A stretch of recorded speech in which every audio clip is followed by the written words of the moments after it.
ઓમકાર મંત્રથી અને પંચાક્ષર ઓમ નમઃ શિવાય મંત્રથી કોઈ મારા લિંગનું પૂજન કરે અને મારી લિંગની પ્રતિષ્ઠા કરે તો એ મારા પદને પ્રાપ્ત થાય, એટલે કે એને શિવ પદ પ્રાપ્ત થઈ જાય છે. શિવના ધામમાં જવું હોય, શિવ સ્વરૂપનું જ્ઞાન પ્રાપ્ત કરવું હોય તો નિત્ય ઓમનો જપ કરો.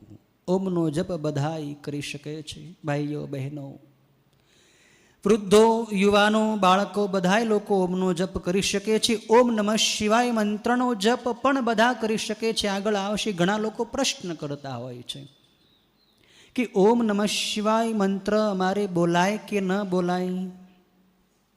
ઓમ નમઃ શિવાય મંત્ર કોઈ ગુરુ પાસેથી અમને મળ્યો ન હોય, ગુરુજીએ એ મંત્રની દીક્ષા આપણને આપી ન હોય તો આનો જપ થઈ શકે કે ન થઈ શકે?